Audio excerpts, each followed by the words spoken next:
Comment va le Haut Conseil de la transition? Bon, bon il va, suivant son acte de naissance, à peu près un mois, c'est vrai, et que nous essayons jusqu'à présent de le mettre en place aussi bien au point de vue matériel, c'est que là où nous sommes logés est provisoire, ne convient pas vraiment à une institution de l'État.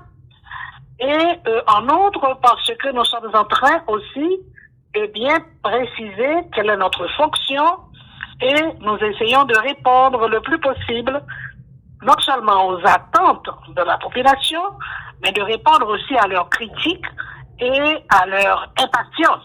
Parce qu'ils se demandent, mais qu'est-ce que vous faites? Vous ne faites rien, etc. Alors que nous travaillons. Cela dit, ce n'est pas un travail que l'on expose au public facilement et c'est un travail pas de terrain, au contraire, qui est souterrain et que nous essayons quand même de garder le plus discrètement possible. Mais cependant, nous avons parfaitement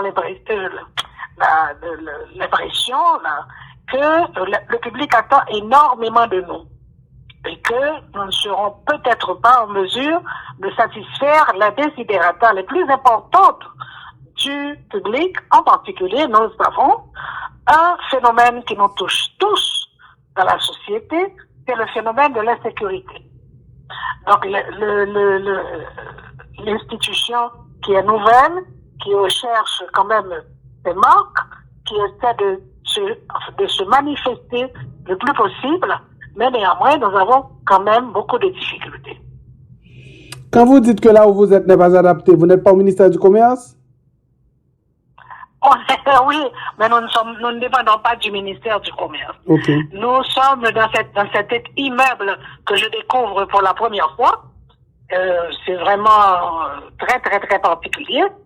Et c'est malaisé. On nous a donné le 5e étage, mais c'est un 5e étage dans lequel il y a des bureaux, mais les bureaux ne sont pas équipés.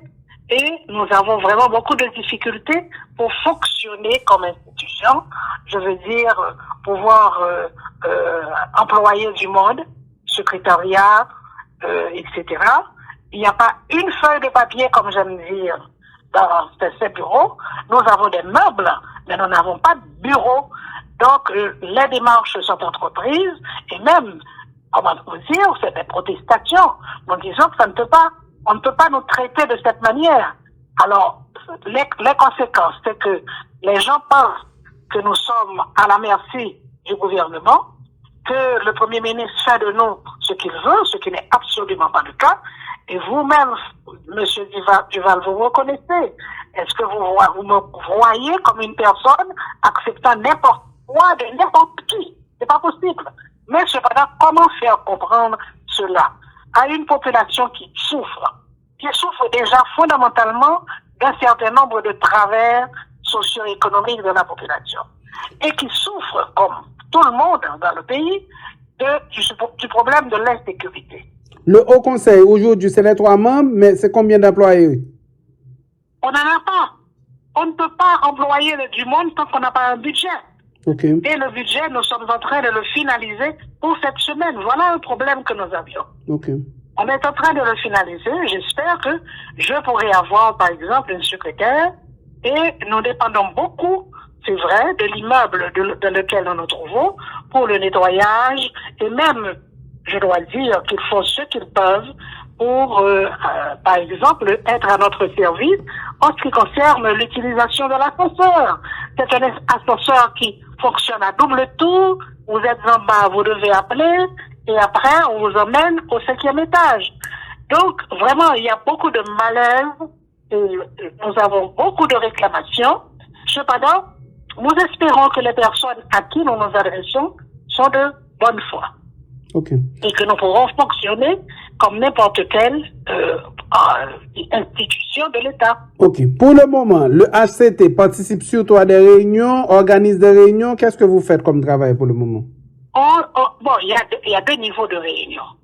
Il y a des réunions internes, c'est-à-dire nous 3, avec le secrétaire général, qui organise quand même ces réunions et qui essaie de concilier par exemple, les désidérata de nous trois, et en outre l'horaire de nous trois. Bien, quand nous sommes trois personnes, nous avons des obligations extérieures, vous voyez, et il y a des réunions avec le gouvernement.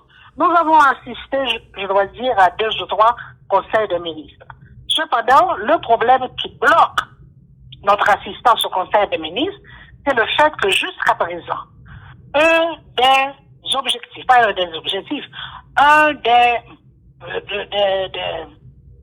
obligations de création du conseil, c'est qu'on devait avoir du conseil des ministres. Cependant, jusqu'à présent, nous devons participer à cette révision, mais jusqu'à présent, le Premier ministre n'a pas encore donné des signes qu'il va entreprendre cette révision du Conseil des ministres. Ça veut dire qu'on doit changer les ministres. On doit changer les ministres, c'est ça? Peut-être pas tous les ministres, mais les plus importants. C'est-à-dire qu'à partir de quand même comment dirais-je, d'une évaluation que nous pouvons faire, et surtout à l'écoute du public, qui quand même n'est pas du tout satisfait du comportement des ministres, nous pensons que M. Ariel Henry, il va peut-être vouloir conserver 2 ou 3 ministres, mais cependant, la plupart des ministres devront partir, les directeurs généraux aussi. Voilà ce qui est écrit, voilà ce qui a été signé, voilà ce qui est publié dans le Moniteur. Mais jusqu'à présent, on n'a pas encore les signes avant-coureurs de ces changements. Et nous avons des critiques qui sont justifiées de la part du public, car c'est pas nous qui exerçons la politique du pays. C'est le gouvernement qui doit fournir des explications et des solutions aux problèmes du pays. Il y a un problème que tout le monde connaît, c'est l'insécurité. C'est pas nous qui devons donner l'insécurité.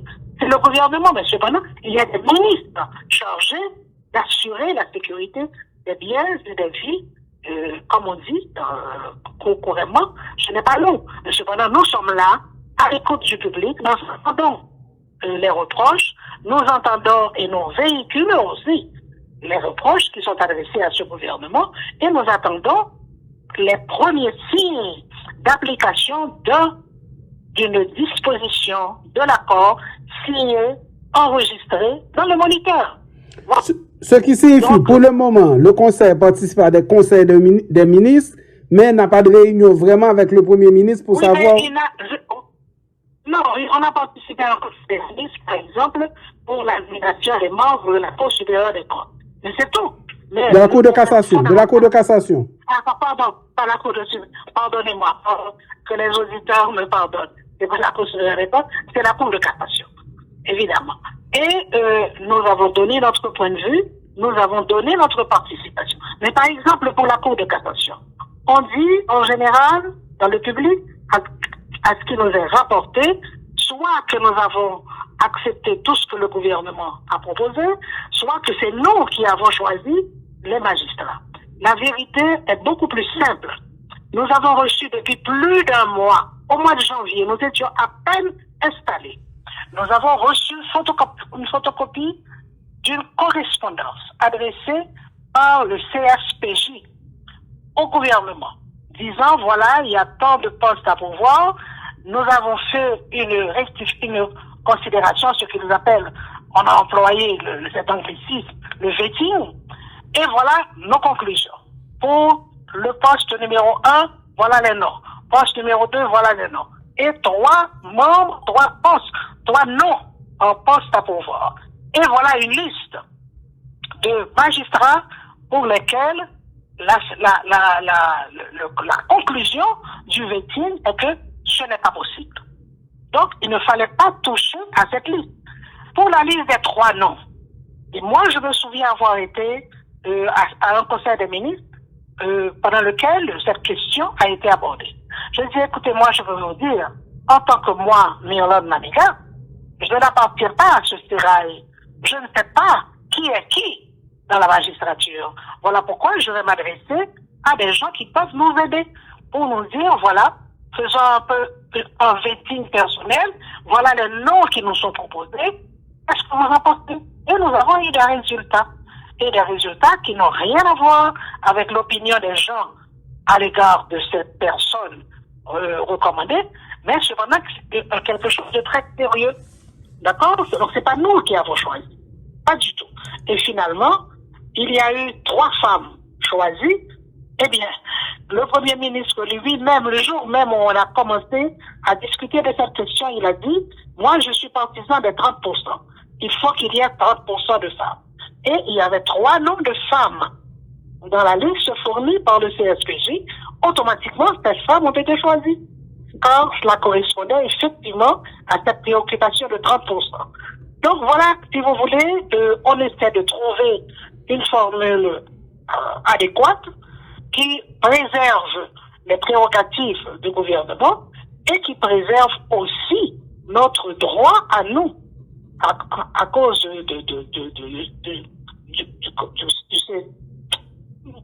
du CHP.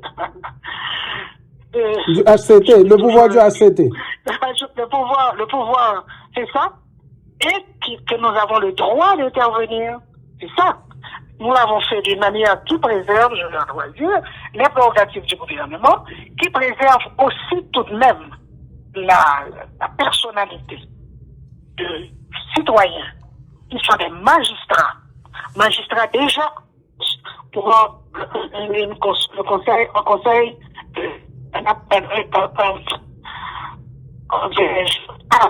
avant qui ont fondé aux tribunaux de première instance, tribunaux de deuxième instance.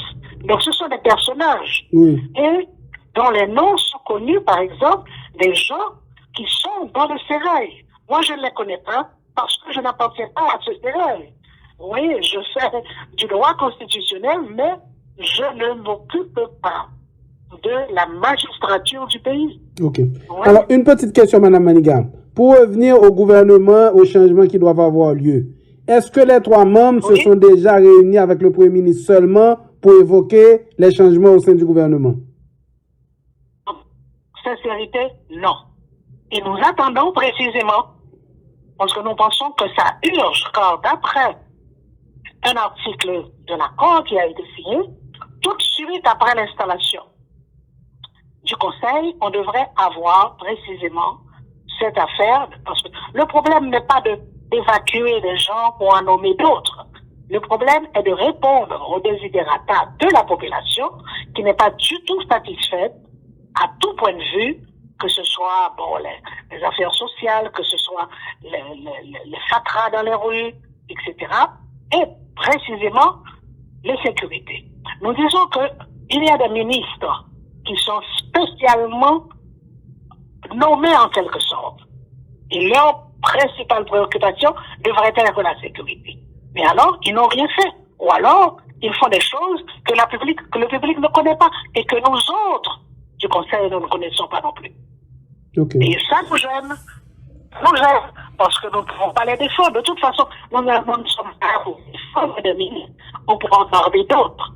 Le problème, si vous voulez, essentiel, c'est de voir qu'est-ce que ce gouvernement depuis 18 mois. Ok. Alors, est négatif. Une autre question, Mme Maniga. Une autre question. Oui? Une autre question, si on doit respecter l'accord. Quand est-ce qu'on va mettre sur pied l'OCAG, l'Office de contrôle de l'action gouvernementale? L'Office de contrôle de l'action gouvernementale. Oui. Qui est prévu. Oui, mais c'est prévu, mais c'est pas encore construit, en quelque sorte, cet office. Ok. C'est pas encore construit. Il n'y a pas encore de discussion à ce niveau non plus. Non, absolument pas. Il ne va pas fonctionner comme un parlement, il faut bien savoir. Et personnellement, j'ai des réserves quant à la création de cet office. Je me demande à quoi. Mais alors, il faut le construire. Vous voyez? Et nous avons d'autres chantiers, comme on dit. Des chantiers qui sont propres à la commission et que nous devons, sur lesquels nous devons nous pencher, comme par exemple la révision constitutionnelle. Évidemment, les gens disent, parlant de révision constitutionnelle, c'est Mme Maniga qui est Madame Constitution. Mais moi, je ne le prends pas de cette manière. J'ai beaucoup écrit sur les constitutions et je crois avoir une compétence pour cela. Mais une constitution est une œuvre nationale. Ce n'est pas l'affaire d'une personne, si éminente soit-elle. Il faut donc concevoir un modus operandi pour savoir avec quelle constitution le pays va être gouverné en attendant les élections. Et même pour avoir les élections, il convient d'avoir des modalités tirées d'une nouvelle constitution. Maintenant, quoi faire? Nous n'avons pas encore commencé à réfléchir, mais moi, si vous voulez, c'est mon bréviaire, c'est quelque chose, j'enseigne le droit constitutionnel, j'ai beaucoup écrit, j'ai écrit mon dernier livre sur l'histoire des constitutions haïtiennes, quand nous en avons eu 22, et je les ai réunis dans un seul, dans 2 volumes même, en faisant quand même une analyse de chaque constitution. D'accord? Je pense que c'est un ouvrage utile et je sais que c'est particulièrement cher. Donc, malheureusement, ceux à qui cet ouvrage est destiné, essentiellement des étudiants par exemple, ils ne peuvent pas parce que cet ouvrage est très cher. Mais cependant, voilà. Et j'ai écrit d'autres. J'ai écrit un ouvrage plaidoyer pour une nouvelle constitution. C'est que mon choix personnel, si vous voulez, c'est que considérant l'étalage de nos constitutions, nous en avons eu 22 et 11 préparées par des assemblées constituantes et d'autres par le Parlement. Il n'y a pas de Parlement, donc on évacue cela. Mais même s'il y avait un Parlement, on devrait peut-être opérer ce qu'on appelle un amendement. Dans les modalités, dans le chronogramme, est prévu par la Constitution elle-même. Bon, il n'y a pas de Parlement. Qu'est-ce qu'on va décider? À quoi va-t-on aboutir? Est-ce qu'il y aura quand même circonstances qui permettraient à un gouvernement qui jouirait de la confiance de la population de mettre sur pied une assemblée constituante pour une autre constitution? Moi, c'est ce que j'aimerais. D'accord? Mais cependant, je n'ai pas ce pouvoir de décision. Je peux argumenter pour montrer quels sont les avantages. Je peux faire appel à d'autres assemblées constituantes dans le passé pour voir comment tout de même ceci a bien marché et proposer. Mais étant donné ma position au sein du HCT, je ne peux pas dire voilà ce que c'est pas cette institution à laquelle j'appartiens qui pourrait donner une solution. Mais moi, je suis prête, malgré si vous voulez, mes responsabilités actuelles, je suis prête à donner non seulement tout mon savoir, car sans vanité, j'espère avoir acquis un certain savoir en ce qui concerne les questions constitutionnelles, et pas seulement. Je suis prête à collaborer. Ok. Et non pas à poser. Parce qu'une constitution, c'est une œuvre nationale. D'accord. Tout le monde ne peut pas écrire ou participer à une assemblée constituante, mais néanmoins, ce sont des thèmes, ce sont des questions d'intérêt national, donc que tout le monde doit être exposé à ces questions-là. Je ne sais pas encore quelle formule va être employée, mais cependant, je suis partisane d'un étalage le plus vaste possible des questions constitutionnelles, de la participation, par exemple, de tout le monde, mais quand même des groupes organisés, à Port-au-Prince comme en province, vous voyez, pour discuter de la question constitutionnelle. Et ensuite, si vous voulez, ce qui est important, qu'est-ce qu'on va faire d'abord? Est-ce qu'on va faire une révision? On l'appelle révision, mais sans connotation juridique. On va faire une révision constitutionnelle avant les élections. Peut-on faire des élections sans avoir un schéma de référence? Et ce schéma de référence est produit par une constitution. Laquelle? La dernière, qui a été malmenée, qui a été galvaudée, qui ne sert plus, etc., qui a été d'ailleurs amendée juridiquement une seule fois.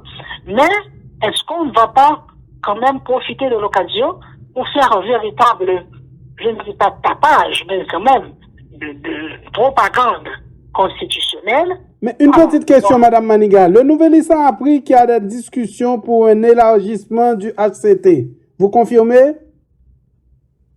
Non, il n'en est pas question. Il n'en est pas question.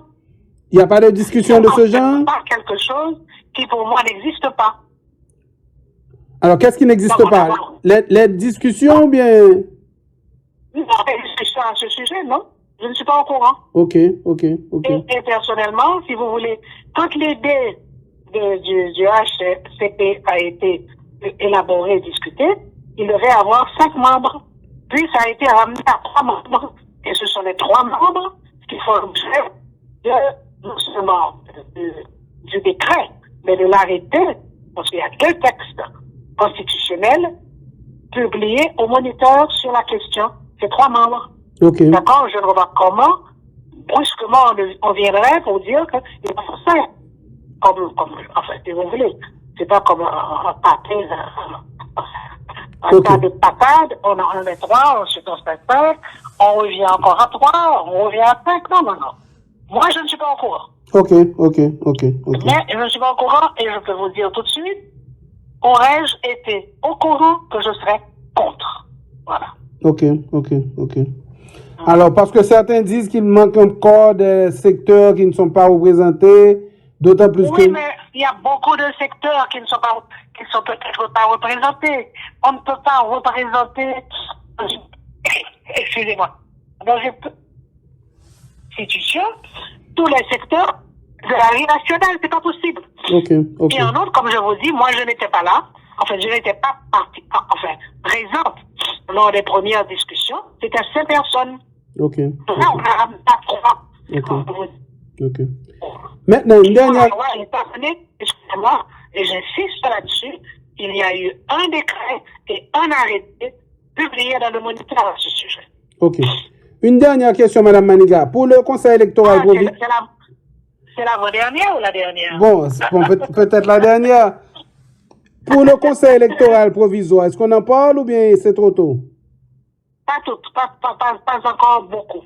Ok. Mais néanmoins, il faudra en parler. Ok. Il n'y a pas une chose, c'est que quand on parle de conseil électoral, il ne faut pas voir seulement les 9 membres.